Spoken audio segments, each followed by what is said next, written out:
a cargo del doctor Néstor Chávez Barrantes, investigador de la Estación Experimental Fabio Baudrit Moreno. El nombre de la charla es Rescate y uso de la diversidad nativa y silvestre de frijol en Costa Rica. Y vamos a... Buenos días a todos los presentes. Bueno, como dijeron antes, mi nombre es Néstor Chávez, yo coordino el programa de leguminosas de la Estación Experimental Fabio Baudrit de la universidad. Me encomendaron brindar una conferencia sobre el rescate y uso de la biodiversidad del cultivo de frijol en Costa Rica, tanto la nativa como la silvestre, y ese es el cometido de la presentación. Quiero de una vez agradecer a mis compañeros, a Juan Carlos Hernández del INTA y a Rodolfo Araya, profesor emérito de la universidad, porque lo que les voy a presentar es fruto del trabajo conjunto que hacemos en el programa de leguminosas. Arrancaríamos con una breve introducción y luego nos abocaríamos a hablar exactamente de lo que es el rescate y uso de la diversidad nativa y silvestre del cultivo en el país. Y la idea es contarles un poco la experiencia que hemos tenido en el programa a través ya de muchos años trabajando con el cultivo de frijol. Arrancando, bueno, y como todos sabemos, el frijol es una de las leguminosas más importantes para el consumo humano a nivel mundial y tiene la característica de que la producción usualmente está en manos de pequeños productores, y esto es cierto en América Latina, África, y Costa Rica no es la excepción, y por eso es un cultivo socialmente muy importante. Es la principal fuente de proteína y se dice que en especial para los estratos de menos poder adquisitivo, menos recursos, y esto a nivel mundial, ¿verdad? Los países subdesarrollados. Además de eso, es importantísimo por el aporte de fibras, ácido fólico, zinc y muchos antioxidantes que aporta, que nos ayudan a prevenir enfermedades tan funestas como el cáncer, la diabetes. Además se dice que regula el peso y mantiene los niveles de colesterol en el cuerpo de forma adecuada. El cultivo como tal, bueno, la planta fue descrita por Linnaeus en 1753. Sin embargo, él sugirió que su origen estaba en India y estaba un poco equivocado, estaba un poco largo de su centro de origen, que en la actualidad se reconocen dos, la parte de Mesoamérica y la parte de los Andes. Sin embargo, el verdadero centro de origen es Mesoamérica, en México exactamente, y Mesoamérica y los Andes lo que se convirtieron fueron en centros de domesticación del cultivo. Y eso, bueno, hay una serie de evidencias botánicas, lingüísticas, históricas y arqueológicas que dan fe del origen del cultivo en América. Y como les mencioné antes, pues el objetivo de la charla es conversar un poco sobre el rescate y uso de la diversidad en el cultivo de frijol. Entonces, vamos a hablar un poco sobre la parte de la diversidad nativa, las variedades nativas, y un poco sobre el rescate que hemos hecho de los parientes silvestres del cultivo. Y la idea es que al final de la conferencia nos quede claro el por qué es importante rescatarlos y por qué nos hemos abocado un poco a ello. Es importante, pues ya que vamos a hablar de variedades, definir qué es una variedad. Entonces es un grupo de plantas cultivadas de una misma especie que la podemos distinguir de las demás. Y esto a través de alguna característica, ya sea morfológica, fisiológica, citológica, química, etc. Es importante que al reproducirse mantienen sus características y eso es lo que se define como una variedad. Es importante aclarar que cuando se usa comercialmente, entonces se adquiere el término de cultivar y que para efectos y uso de los agrónomos, pues vienen siendo términos equivalentes, variedad y cultivar. Perdón. Aquí solo para mostrar un poco, ¿verdad?, lo que les decía. Tenemos ejemplo de 3 variedades de frijol y, como les mencioné antes, vean que las podemos distinguir fácilmente, ¿verdad? Ya sea por, bueno, en este caso el color e incluso la forma.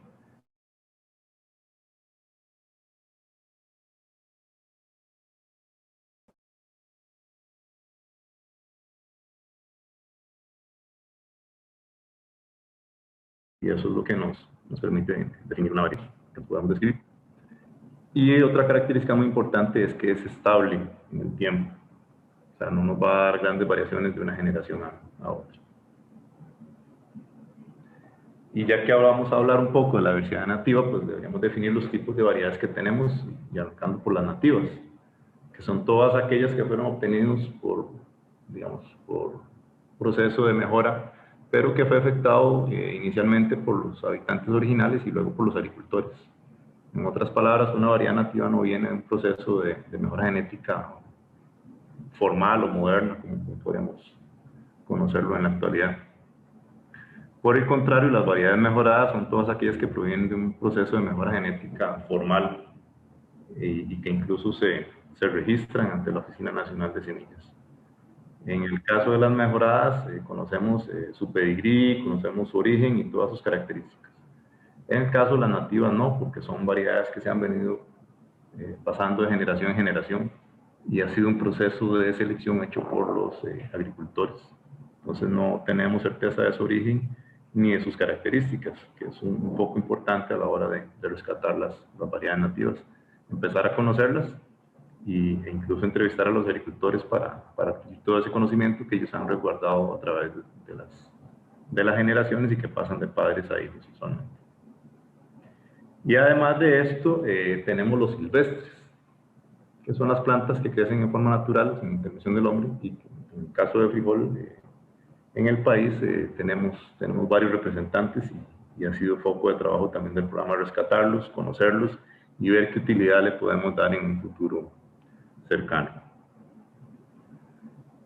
Arrancando por ahí, desde el año 1987 a la fecha, hemos tenido digamos que el honor de contar con la participación del doctor Daniel Debú, que es un profesor e investigador del Centro Internacional de Agricultura Tropical, de nacionalidad belga, y que es el especialista mundial de botánica del género Phaseolus. Él, junto con don Rodolfo Araya, desde 1987 se abocaron a inventariar la diversidad silvestre del país. Inicialmente se decía que no habían silvestres o que habían pocos silvestres, y a la fecha ya tenemos certeza de la presencia de 15 especies del género Phaseolus cultivada y otras solo en su forma silvestre y algunas silvestres y endémicas. Y es parte del trabajo que hemos realizado en el programa, que es el rescate, el inventario y la conservación de estos especímenes. Ahí para ilustrarles, pues tenemos 5 especies cultivadas. Está el vulgaris, que es el frijol común y el que consumimos regularmente en el país. Este lo tenemos también en forma silvestre. Tenemos el Phaseolus lunatus o frijol lima, que lo vamos a encontrar en su forma cultivada como en su forma silvestre. Tenemos algunos como el Phaseolus coccineus y el dumosus, que los tenemos inicialmente en el país en forma cultivada. Sin embargo, en tiempos actuales podemos encontrarlos en forma de escape, que son reminiscencias de cultivares antiguos que se escaparon y en este momento están en un proceso de convertirse en silvestres, si se puede usar el término. Entonces se les conceptúa como materiales escapados y no como silvestres. Tenemos el Phaseolus acutifolius, que lo encontramos en forma cultivada en las zonas bajas de Guanacaste. Y ahí entramos a una serie de especies que los encontramos solo en forma silvestre, y algunos muy importantes, no solo en su forma silvestre, sino que son formas silvestres endémicas, o sea, existen solo en Costa Rica. El único caso, y lo resalto ahí con un asterisco, sería el de Phaseolus costarricensis, que se pensaba que era endémico inicialmente. Sin embargo, lo ubicamos en las faldas del volcán Barú, en Panamá.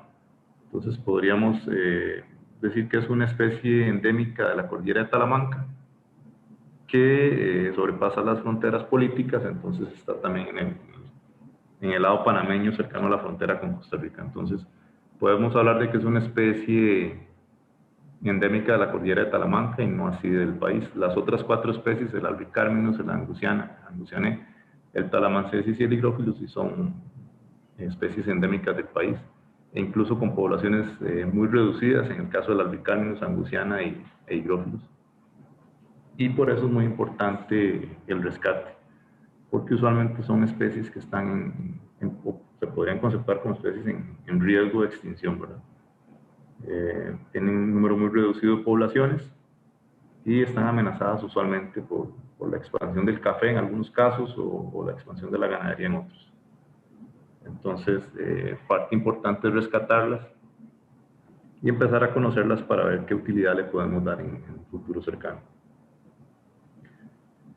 Se preguntarán ustedes, bueno, son plantas silvestres y a veces uno no les ve la utilidad, pero en el caso de Phaseolus, pues están muy bien documentados que estas especies emparentadas con el cultivo nos van a generar una gran utilidad.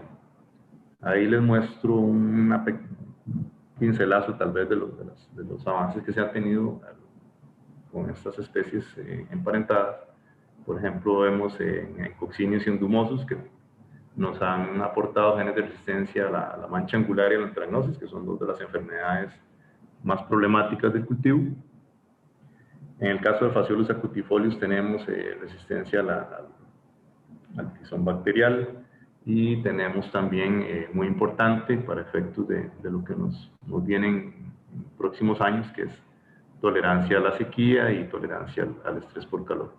Entonces, esto solo para ilustrarles la importancia de contar con el rescate de las especies silvestres emparentadas con el cultivo, porque probablemente vamos a encontrar genes de resistencia a muchos de los problemas que se nos presentan en la actualidad y que se nos pueden presentar a futuro. Ahí para ilustrarles, por ejemplo, vean, en el caso de Phaseolus costarricensis, que nos produce esta hermosa flor rojo intenso, rosada, se han encontrado o se han derivado ya poblaciones de frijol común con resistencia al moho blanco, que es esta enfermedad que vemos acá y que es bastante destructiva, y en especial en las zonas calientes y húmedas. Entonces son ejemplos de la utilización de estos recursos, y que si no nos abocamos a ubicarlos en el país y a rescatarlos, si los llegamos a perder, pues estaremos perdiendo este tipo de ayudas que nos pueden brindar para mejorar el cultivo que consumimos, que sería el Phaseolus vulgaris. Acá otro ejemplo, bueno, lo que vemos es una maravillosa vista de Bahía Junquillal, allá por la Cruz, en Guanacaste.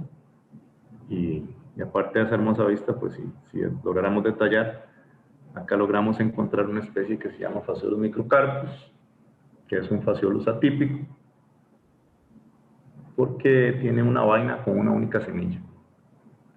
Esta especie se encontró en el 2015 en Costa Rica y no se conocía que existía. Sin embargo, al estar inventariando los silvestres la logramos ubicar, y con ello desplazamos el límite sur, digamos, de la especie en el continente americano, porque se conocía que estaba hasta el norte del lago de Nicaragua y se suponía que el lago de Nicaragua era una barrera natural que impedía su paso hacia el sur del continente. Sin embargo, vean que lo logramos ubicar en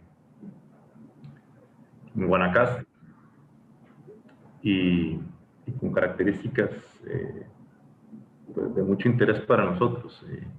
En este caso, si pensamos en una playa y está en un borde, inmediatamente lo que nos tiene que venir a la mente es que esta especie tiene algún grado de tolerancia a la salinidad, que en nuestro caso no es un grave problema en el cultivo de frijol, pero en México y Brasil sí presenta graves problemas para las siembras de frijol.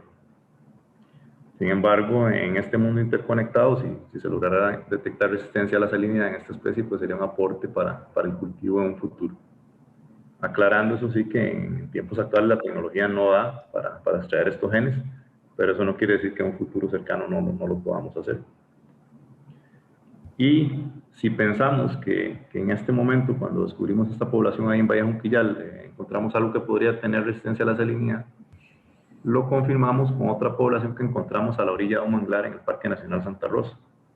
Entonces, si las plantas están prosperando en un suelo donde recurrentemente, cuando trepa la marea, le llega la salinidad, pues tenemos grandes esperanzas de que esta especie de Phaseolus presente resistencia a este tipo de estrés abiótico, y podría constituirse a futuro en un aporte importante para mejorar el cultivo de frijol común en el mundo, ¿verdad? Ahora hay que ver el mundo como una sola cosa, ¿verdad? Como una sola isla, y tenemos que aportar tanto para el país como para para el mundo.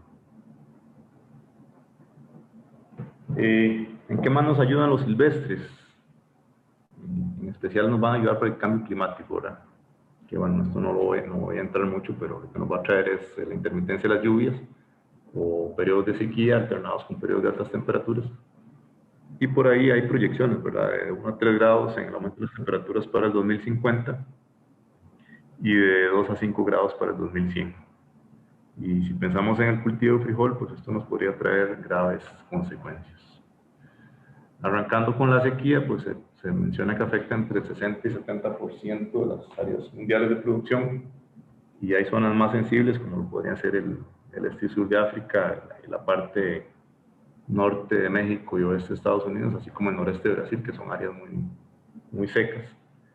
Y en el caso de Centroamérica nosotros no sufrimos tanto, pero en la parte norte sí se tienen problemas recurrentes con sequía, que usualmente se ven agravados con el efecto de años niño. Y en ocasiones, cuando tenemos años niño, pues nosotros sí sufrimos graves problemas con la sequía. El otro problema que nos va a arrastrar el cambio climático es los problemas con temperatura, que en frijol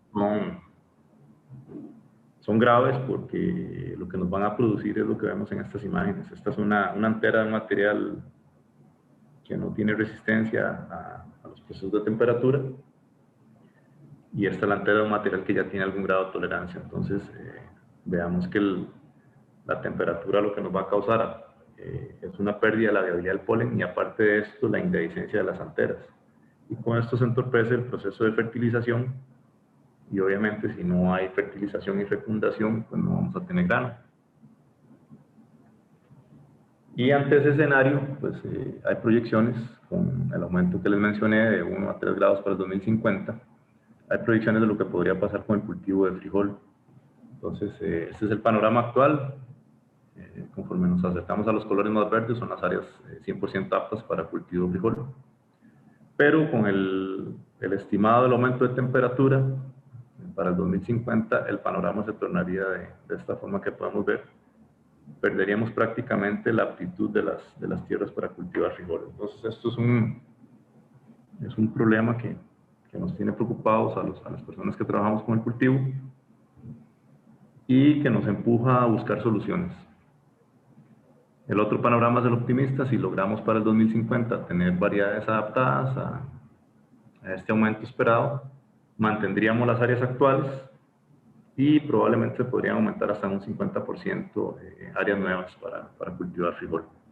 Ahí estaríamos pensando en áreas bajas y costeras, donde la temperatura en tiempos actuales impide la producción de frijol o la limita. Si lográramos tener variedades adaptadas, pues lograríamos no solo no perder las áreas actuales, sino ganar áreas nuevas para el cultivo de frijol. Aquí, para ilustrarles el problema de la temperatura, podemos ver un material con algún grado de resistencia, y estos son los granos de polen que se tiñen con rojo carmín. Se tiñen cuando están viables, quedan incoloros cuando no hay viabilidad, que es el problema que nos presenta los estrés por temperatura. Y a la par lo que tenemos es un material que es sensible a temperatura. Entonces vean que lo que hay es polen no viable, que incluso se aglutina, y esto entorpecería cualquier proceso de fecundación y fertilización que pensamos que se pueda dar. Nuevamente, este mismo material, vean la antera no se abre, se mantiene intacta, y no, aparte que el polen está inviable, no hay liberación del mismo. Por el contrario, aquí podemos ver la especie Acutifolius. Vean que mantiene una viabilidad casi del 100% en condición de alta temperatura, y es una de las especies de Phaseolus emparentadas al cultivo. Esta es la esperanza que albergamos de poder pasar estos genes y cambiar este tipo de antera del Phaseolus vulgaris tradicional a obtener Phaseolus vulgaris con este grado de resistencia a la temperatura.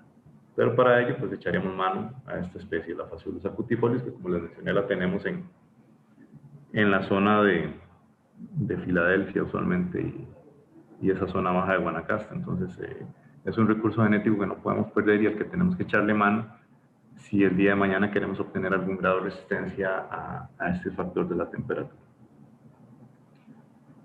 Lo que les mostré anteriormente es lo que pasa a nivel de polen, pero ya en la traducción a grano, pues sería lo que vemos en esta imagen.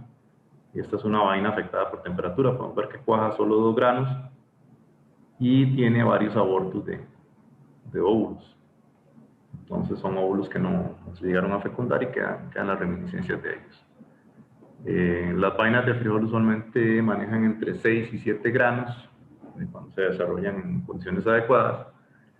Y si nosotros pensamos que esta vaina afectada por temperatura solo logró cuajar 2 granos, y en ocasiones se cuaja 1 o ninguno, y en muchos casos se da aborto floral, estaríamos estimando pérdidas del 65-70% por estrés por temperatura, y ese es el panorama que nos esperaría si no logramos buscar soluciones a este tipo de estrés abiótico.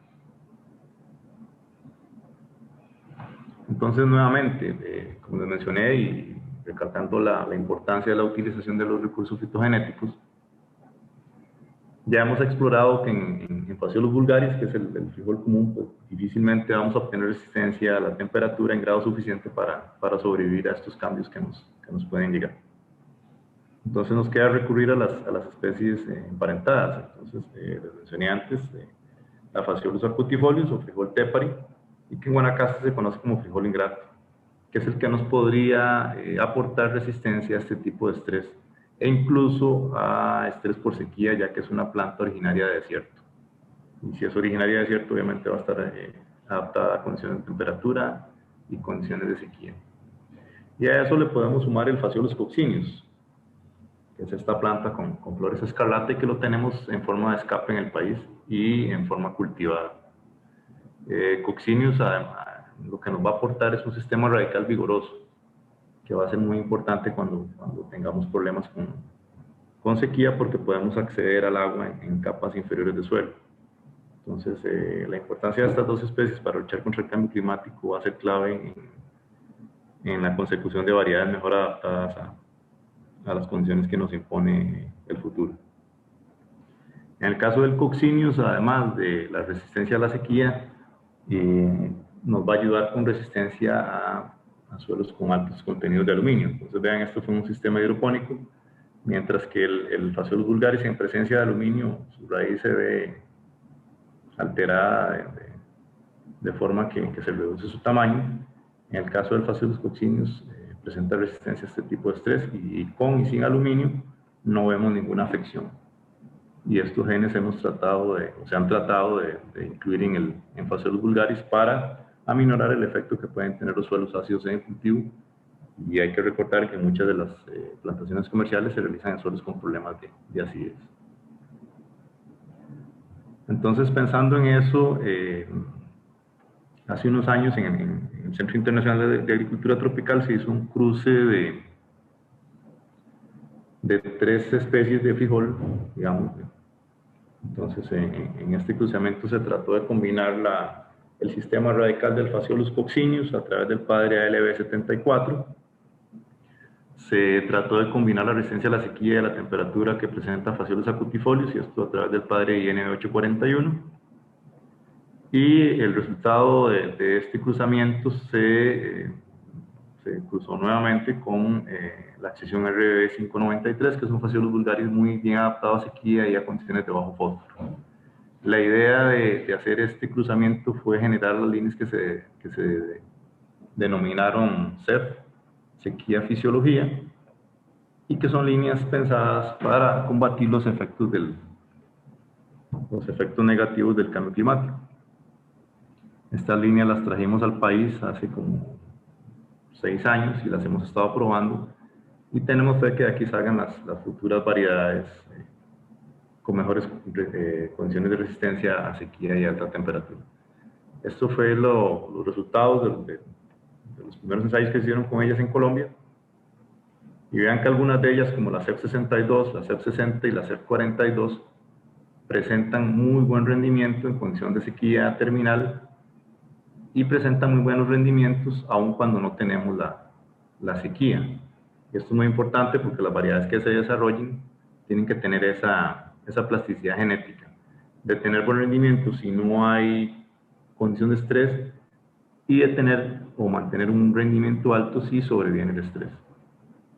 Y para que se pueda ver un poquito el impacto del avance, la EAP 951077 es la variedad Cabecar, que es la variedad roja más sembrada en el país. Entonces, si la comparamos con estas líneas que ya combinan genes de 3 especies, podemos ver que se ha avanzado bastante, por lo menos en los rendimientos en condición de sequía terminal.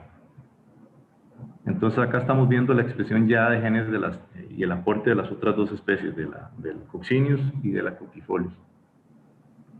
Y si nos vamos a condición de alta temperatura, nuevamente tenemos la variedad Cabecar, que es la variedad roja que más sembramos en el país, y tenemos algún avance modesto con las líneas CEP. Algunas de estas, como la CEP 60, pues es una línea que consideramos promisoria y que pronto entraremos en la etapa de validación para ver si se puede liberar como variedad. Acá en este tipo de estrés, pues sí vemos que el Phaseolus acutifolius sigue manifestando, pues todavía hay una brecha amplia a la que todavía podemos acceder para mejorar el frijol común ante este tipo de problema biótico. Sin embargo, ya por lo menos tenemos algunas líneas que nos brindan esperanza de tener rendimientos medianamente aceptables en una condición de estrés por alta temperatura. Y líneas superiores al testigo comercial, en este caso la variedad Cabecar, lo que nos da alguna esperanza de llegar a tener variedades mejor adaptadas a esta condición. Para pasar al otro paso, ya vemos un poquito la parte, digamos, de la importancia del rescate de los silvestres y de las especies emparentadas, que nos pueden dar respuesta a algunos de los problemas que tenemos, ya sea por enfermedades o por el cambio climático. Entraríamos a la otra parte, que es el rescate de la diversidad nativa del país. Y consideramos que Costa Rica es un país con una alta diversidad de frijoles nativos. Ahí podemos ver un agricultor que nos muestra sus frijoles, estos en Guanacaste. Y si podemos hacer un acercamiento, pues vemos que podemos encontrar distintos tonos y distintas coloraciones de frijol. Y esta es la diversidad nativa que tenemos y que debemos de rescatar. Como parte de las actividades que el programa ha desarrollado, hubo una campaña que se denominó Semillitas de mi Tierra, donde se capacitó a los niños de las escuelas, esto fue en Changuena, Buenos Aires, para que ellos entendieran la importancia de conservar los recursos fitogenéticos, y en este caso las variedades nativas que tenían sus padres. Entonces se capacitaron para que ellos fueran a colectar esas variedades nativas en poder de sus padres y las trajeran a la escuela y nosotros poder acceder al recurso. Entonces es un proceso de concientización de la importancia del recurso nativo, y más importante, capacitar a las nuevas generaciones para que ellas vayan conscientes de esto y se logre un proceso de conservación a largo plazo de estas semillas en poder de los agricultores. Esta es la otra parte y a la que le hemos dado importancia. Esta es en la parte de Guanacaste, que es el otro foco donde tenemos gran diversidad nativa, y a través de un proyecto con el Tratado Internacional de Recursos Fitogenéticos, el TIRFA, y la FAO, nos dimos a la tarea de recolectar esta diversidad de variedades nativas en la zona de Guanacaste. Y no solo vino un proceso de rescate, sino que hubo un proceso de capacitación para los agricultores, que lo podemos ver acá. Esta es aquí cuando estamos haciendo la parte del rescate. Y nos aprovechamos de que ya en la zona existían reservas comunitarias de semillas, entonces reforzamos este punto con ellos. Entonces no solo las rescatamos, estas las trajimos aquí a la estación experimental, les hicimos una limpieza entre comillas y les devolvimos semilla de mejor calidad a los agricultores para que ellos conserven sus variedades. Acá lo que podemos ver es también se hicieron incrementos in situ, esto es en Oriente de Nicoya, y este es Roger Álvarez, que es uno de los encargados de las reservas comunitarias, del cual recibimos las variedades y al cual capacitamos y le acondicionamos la reserva. Siempre que vamos a colectar materiales nativos, nos curamos en salud y llevamos una boleta pasaporte que nos sirve para documentar la colecta que se hace nos sirve para rescatar un poco la información alrededor de cada variedad nativa, y muy importante, tener el consentimiento por escrito de los productores de que ellos están cediéndonos la variedad nativa. Y esto es muy importante desde el punto de vista legal y de las leyes que gobiernan los recursos fitogenéticos en el país y en el mundo. Toda la boleta pasaporte es fundamental para nosotros, donde el agricultor firme y consciente que se hizo la colecta, y nos brinda una serie de información importante para ir conociendo nosotros las variedades nativas y ver qué utilidad podemos obtener de ellas. Como les dije, dentro del proyecto que se tenía con TIRFA y FAO, se acondicionaron las reservas comunitarias. Entonces nos enfocamos en 4 reservas, una en Oriente de Nicoya, otra en Santa Ana, en Nicoya, por ser una zona de alta diversidad de variedades nativas. Acondicionamos la reserva comunitaria en Changuena, Buenos Aires, y también le metimos un poquito de fondos a la de Guacaral en Buenos Aires. Esto para tratar de tener reservas en las comunidades donde tenemos alta diversidad de variedades nativas. Esta es la reserva de Santana. Este fue el estado en que la encontramos y este es el estado en que la dejamos. Aparte de esto, se dotó de estantes y de frascos y de semilla fresca bien identificada a cada uno de las personas que estaban encargadas de estas reservas.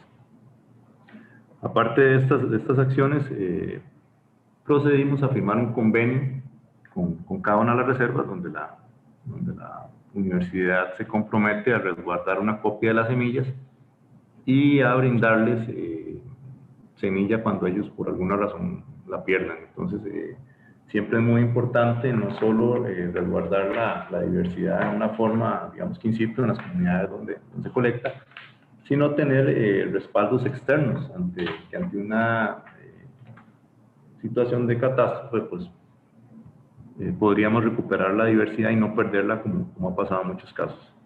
Entonces, vean, este fue el tratado que se firmó con las reservas de Oriente, de Santana y Changuena, y lo firmaron cada una de las personas que están encargadas de estas reservas.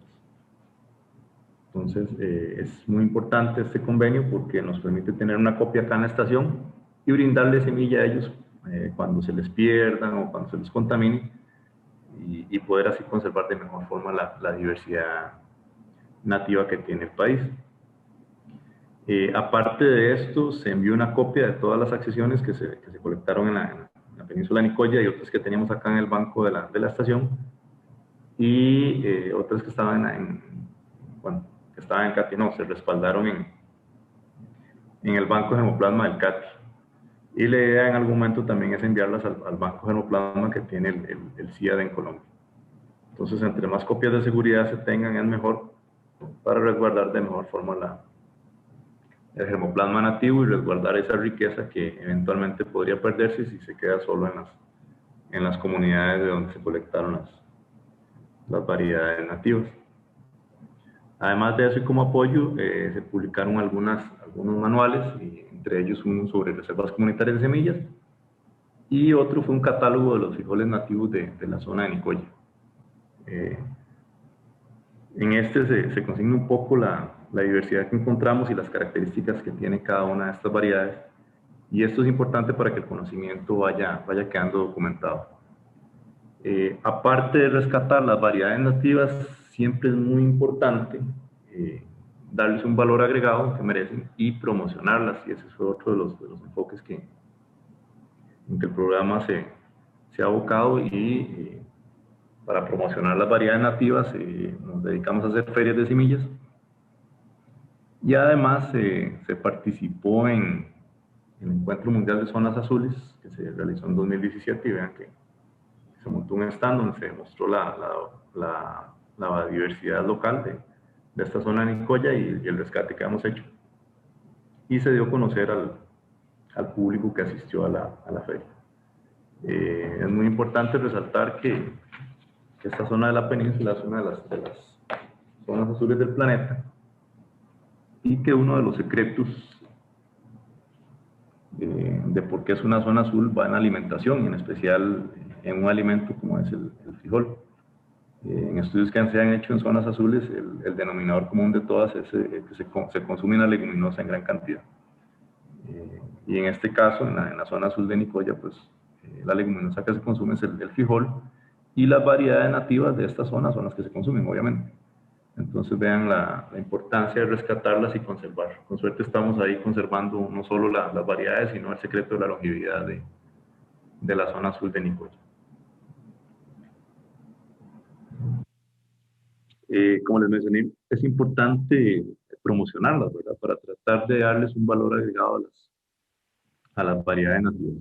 Y en esto se tuvo un proyecto igual con FAO, donde se trató de promocionar la variedad Generalito, que es una variedad nativa de la zona sur, del Valle General, de ahí viene su nombre. Y esto fue en una semana universitaria, entonces se llevó el grano para que la gente lo adquiriera, lo consumiera, y además se hizo este tipo de etiquetas para promocionar la variedad.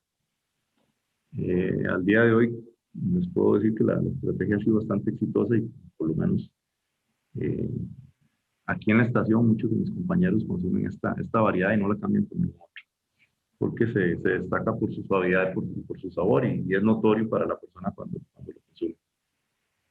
En general en los supermercados lo que nos venden son mezclas de variedades, no podemos distinguir el sabor de cada una, pero en este caso las personas que prueban el Generalito usualmente vuelven a buscarlo por el sabor y suavidad que presenta esta variedad. Pero bueno, eso que lo conoce el agricultor es lo que nosotros tratamos de rescatar y de darlo a conocer, promocionando a través de ferias, como en este caso, que fue una semana universitaria. Y recuerdo también una feria que se hizo en la perfil de la universidad, donde la gente que lo llevó el primer día tal vez lo llevó con desconfianza, y al día siguiente los probaron y vinieron como locos a buscar la variedad nuevamente. Sin embargo, se fue como pan caliente el poquito que se había llevado. Entonces, una forma de conservar los recursos fitogenéticos es promocionarlos, ¿verdad? Y tratar de promocionarlos con alguna característica distintiva. Porque si pensamos en estas variedades nativas, a la hora de compararlas con las mejoradas, que muy probablemente y en muchas zonas las variedades mejoradas las van a desplazar por rendimiento y por resistencia a enfermedades. Sin embargo, en lo que se refiere a características organolépticas, estas variedades nativas sí le ponen la mano a las variedades mejoradas. Otro caso es el famoso frijol mantequilla, y aquí podemos ver, esto fue en un encuentro nacional de frijol y maíz, donde se montó un stand para promocionar tanto el frijol mantequilla como el frijol generalito. El frijol mantequilla, como su nombre lo dice, este frijol amarillo que podemos ver acá, que no es muy conocido, pero que ha venido incrementando su demanda en el país central. Conforme la gente lo conoce, lo prueba, quiere consumirlo, e incluso ya la demanda ha sido tan alta que ya hay interés de las organizaciones de productores de empacarlo y venderlo, e incluso de compañías como Walmart, ¿verdad?, que están detrás de la variedad nativa para empacarla y venderlo. Y ese interés nace por la buena aceptación que ha tenido en los consumidores. Ahora traigo otro tema que pareciera estar desconectado de esto de la diversidad nativa y la diversidad silvestre, pero sin embargo es importantísimo, y es producir la semilla de estas variedades nativas para que se puedan perpetuar y para que se puedan sembrar comercialmente. Y en eso pues traigo a colación lo que es un sistema que se propuso hace varios años ya, que es un proceso de producción local de semillas. Incluso don Rodolfo y Juan Carlos pues diseñaron este protocolo, y es el que han estado usando con gran éxito las organizaciones de productores. ¿Y por qué es importante? Porque las variedades nativas no pueden ser o no son objeto de certificación por parte de la Oficina Nacional de Semillas por su condición de variedad nativa. Entonces, la forma de producir semilla de estas, y que sea una semilla que cuente con todos los parámetros de calidad requeridos, es a través de la producción local. Entonces, a través de este protocolo y a través de mucha capacitación, se ha logrado que los agricultores produzcan semillas, variedades nativas, con toda la calidad del caso, cumpliendo con todas las normas de lo que tiene una semilla certificada de cualquiera de las variedades mejoradas. Entonces, un paso importantísimo en esto, de la aplicación del protocolo, es la capacitación, y en eso nos abocamos mucho. Entonces, por ejemplo, esta fue una capacitación en Guanacaste sobre producción local de semilla. Y acá muy importante, vemos, estos son los comités técnicos de la zona sur. Y aquí resalto esto porque aquí ya lo que tenemos son agricultores capacitando agricultores. Esta es ella es Ana Yancy Fonseca, que es la coordinadora del Comité Técnico de Guagaral. Y acá la vemos dando una charla con su esposo, Roy Montenegro, a los otros comités del Águila, Changuina, Veracruz y el Águila de Pérez Celedón. Y los podemos ver dando capacitación en salón, también dando capacitación en campo. Y esto ha sido fundamental para echar a andar comités técnicos que son los que evalúan la calidad de la semilla que se produce localmente. Y ha sido parte del éxito de este sistema de producción local de semilla en la consecución de semilla de alta calidad de estas variedades nativas, lo que ayuda a su conservación. Como parte de estas acciones, también en el caso de Changuina, se hizo un esfuerzo y a través del proyecto con TIRFA y FAO se les dotó de una cámara fría que es dedicada a conservar la semilla de producción local en óptimo estado hasta que llegan las siembras comerciales. Y acá podemos ver la Reserva Comunitaria de Semillas, ¿verdad? Entonces ellos tienen sus accesiones acá y eso les permite conservarlas de buena forma, o sea, conservar la viabilidad de las semillas por un periodo largo de tiempo eh, para perpetuarlas en esta condición. Acá tenemos dos de los agricultores que colaboran con el programa y que son productores de semilla local, en este caso don Ramón Fallas y don Víctor Fallas Chinchilla, que son hermanos y son grandes colaboradores del programa. Y acá ellos muy contentos el día que se logró inaugurar la cámara fría y que les da la posibilidad de conservar la semilla en muy buena condición para sus siembras comerciales, tanto la semilla que ellos adquieren al Consejo Nacional de Producción como la que producen localmente, y que eso va a redundar en semilla de alta calidad para que los productores puedan adquirirla en la organización de productores y puedan tener siembras en mejores condiciones. Y bueno, otra forma de utilizar las variedades nativas ha sido a través del mejoramiento genético, y acá pues un ejemplo de ello fueron unas variedades Currey Hybrid que se generaron a partir de la variedad nativa Sacapobres, que es una variedad que tiene, aparte del buen sabor, tiene una precocidad notable. Y esta precocidad notable lo que se trató fue de trasladar la variedad mejorada, eh, tratando igual de mejorar las falencias que tenía la variedad Sacapobres. Podría ser la arquitectura y podría ser la resistencia a enfermedades. Se logró obtener a través de un proceso de mejora genética formal dos variedades derivadas de las sacapobres y se denominaron Hybrid y Currey. Y estas son o están muy bien adaptadas para la zona sur del país. Entonces vean que es parte del aprovechamiento y utilización que hacemos de las variedades nativas y que se debe continuar en el futuro. Entonces, para rematar la pregunta que hicimos al inicio de por qué es importante rescatar y usar la diversidad en frijol, yo trato de dar algunas respuestas, pero traté de brindarles ejemplos del uso y del valor que se le está tratando de dar. Entonces, la pregunta y la respuesta a la pregunta es, ¿por qué rescatarlas? Bueno, el primer punto es porque se están perdiendo.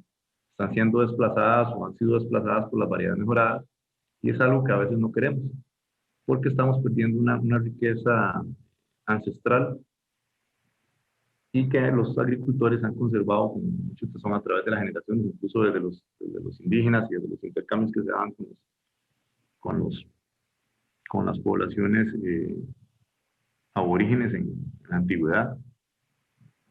E incluso algunas de estas probablemente vienen desde el proceso de domesticación. Entonces todo ese patrimonio cultural no podemos perderlo. Entonces es una de las razones por las cuales rescatar las variedades nativas y tratar de brindarles un uso para darles un valor agregado. Entonces esa es otra de la importancia de por qué rescatarlas, ¿verdad? Porque estas variedades son el producto del mejoramiento que hicieron nuestros productores a través de los tiempos, incluso a través de un proceso de domesticación e intercambio, y este debe ser conservado y mantenido hacia el futuro. Además de todas estas variedades nativas, pues tienen un alto valor sociocultural ligado y que debemos conservarlo. Al igual que en el caso de maíz, que se sabe que está muy arraigado culturalmente, el caso de frijoles es exactamente el mismo. Además, estas variedades, aparte de sus características de sabor y de suavidad, pues son variedades que tienen muy buena adaptación a las condiciones locales. Y esto es cierto, por ejemplo, en el caso de los mantequilla, donde después de un proceso de varios años tratando de mejorarlo genéticamente, no pudimos. La variedad nativa sigue dando mucho mejores rendimientos que la variedad, eh, o las líneas mejoradas que tratamos de obtener a partir de la variedad nativa. Entonces, esa adaptación a ciertas condiciones locales es muy importante y refleja ese proceso de mejoramiento hecho por los agricultores a través de cientos de años y que tal vez en unos cuantos cruzamientos nosotros no podamos cambiar. Entonces, una razón muy importante para la conservación de las variedades nativas, su adaptación a las condiciones locales.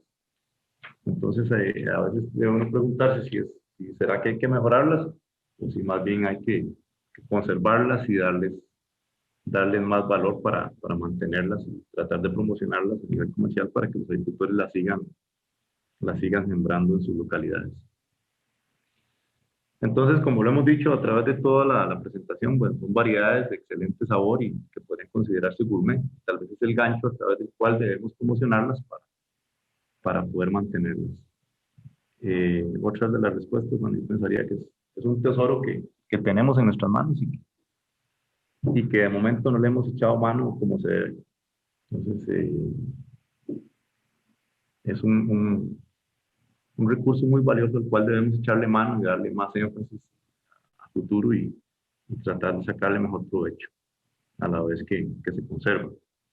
Y pues, la última razón que yo vería para rescatar y conservar y que justifica todo este trabajo es que las variedades nativas junto con los parientes silvestres de cultivo probablemente nos van a proveer las respuestas a los problemas actuales y a los futuros, como lo vimos en el caso de los efectos negativos del cambio climático.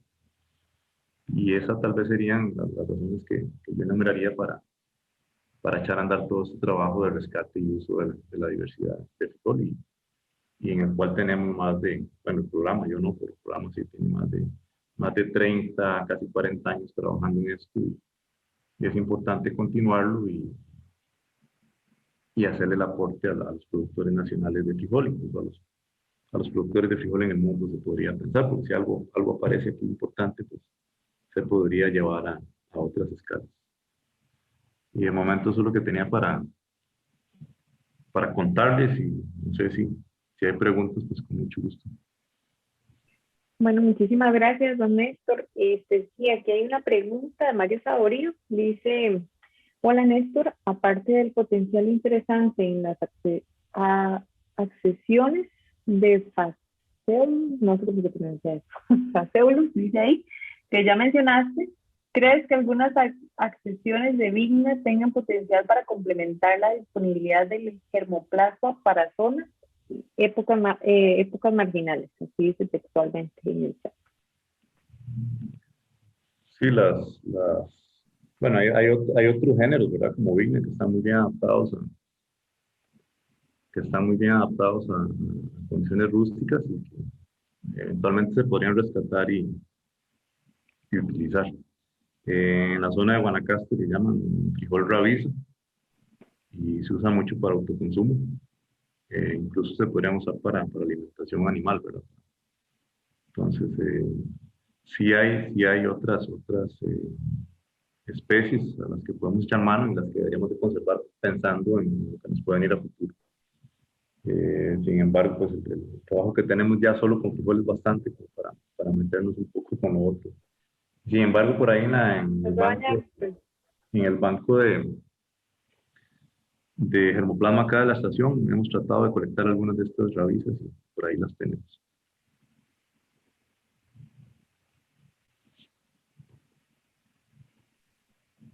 Otra pregunta dice, excelente conferencia, Néstor. Una consulta, ¿Qué grado de pureza genética tienen los materiales nativos y si saben el porcentaje de consumo en el país? La segunda parte no la entendí bien. Le leo nuevamente, dice, una consulta. ¿Qué grado de pureza genética tienen los materiales nativos y si se sabe el porcentaje de consumo en el país? Ok. En cuanto a la pureza genética, bueno, sabemos que el frijol es de autopolinización, ¿verdad? Entonces se va a mantener genéticamente puro siempre y cuando no haya mezclas físicas. Sin embargo, en el caso de las variedades nativas, es común encontrar variedades nativas multilíneas. Entonces, pueden ser compuestos y ahí no podemos asegurar la pureza genética. Son compuestos de varias variedades, valga la redundancia, dentro de una misma accesión. Tenemos algunas bastante puras, bastante uniformes, sin embargo, como vimos en alguna de las fotografías, si nos ponemos a detallar, vamos a ver granitos más oscuros, granitos más claros, granitos con una forma, con otra forma más grande, más pequeñitos. Entonces podríamos pensar que algunas de estas variedades no son genéticamente puras, sino pueden ser compuestos de líneas o de variedades que mantienen el mismo color y que a la vista se verían iguales, pero probablemente pueden ser variedades multilíneas. Entonces esto impone un reto a la hora de conservar la pureza de estas variedades, ¿verdad? Si en el caso que fueran compuestos, habría que mantener esas proporciones para no perder una u otra línea. En cuanto al porcentaje de consumo de variedades nativas en el país, la verdad no tengo un dato, sí son bastante bajas, pero también sí puedo asegurar que el que ha comido generalito o el que ha comido mantequilla lo sigue buscando. O sea, el potencial organoléptico es bastante alto y se podría aprovechar comercialmente con una promoción adecuada, que nosotros hemos hecho algún esfuerzo en este sentido y ya lo vemos en el caso de las mantequillas, ya vemos grandes empresas detrás de este tipo de variedades. En el caso de las variedades nativas de Nicoya, pues ahí hay una empresa que se llama Buzón, que está tratando de aprovechar un poco el gancho de las zonas azules y que eventualmente podría entrar a promocionar las variedades de frijol. A uno lo que le preocupa a veces es que este tipo de empresas aprovechen esa riqueza y sean ellos los que saquen el provecho y no los productores. Entonces, nosotros por eso abogamos más porque los productores se organicen y puedan ellos vender este tipo de variedades bajo sus marcas y ojalá pudiéramos en el futuro que en los supermercados alguien pudiera llegar a exigir o a comprar variedades y no color de grano, que es lo que consumimos actualmente. Vamos al supermercado, nos venden frijol grano rojo, frijol grano negro, pero no nos venden variedades. Y cada variedad tiene su sabor, tiene su tiempo de cocción, tiene sus características. Entonces, si en un futuro se pudieran vender este tipo de variedades, pero bien identificadas, que usted pudiera ir a decir, bueno, yo quiero un frijol higuerilla, yo quiero un frijol mantequilla, yo quiero un frijol guapileño, ¿no? Ya me gusta el cuarenteno. Eso sería muy bueno porque tal vez ese valor agregado que se le puede dar se le puede trasladar al pequeño productor y no a las empresas que se dedican a intermediar. Bueno, eso es un poco ilusorio, ¿verdad? Pero uno siempre piensa en el beneficio del productor más que en el de las empresas. Entonces, si ellos se pudieran organizar en, no sé, cooperativas o algún tipo de empresa pequeña y poder comercializar sus variedades nativas, pero con sus marcas propias, pues sería un escenario ideal para promocionarlas, para que la gente las conozca y para que ellos pudieran obtener algún buen beneficio económico, digamos, que les permita seguirlas sembrando, a pesar de que algunas no rinden también como las variedades mejoradas. Entonces, su permanencia en las zonas de producción podría ir dependiendo de si le podemos dar algún tipo de valor agregado y algún tipo de sobreprecio que las haga más rentables, digamos.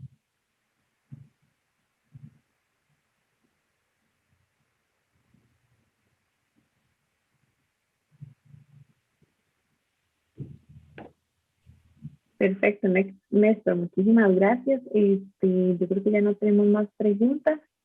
Entonces, vamos a dar por finalizada la charla. Le agradecemos a todos los participantes y a don Néstor por compartirnos esta información. Nos vemos a la 1 para la próxima charla. Muchísimas gracias. Que tengan buena Muchas tarde. gracias a ustedes por la atención.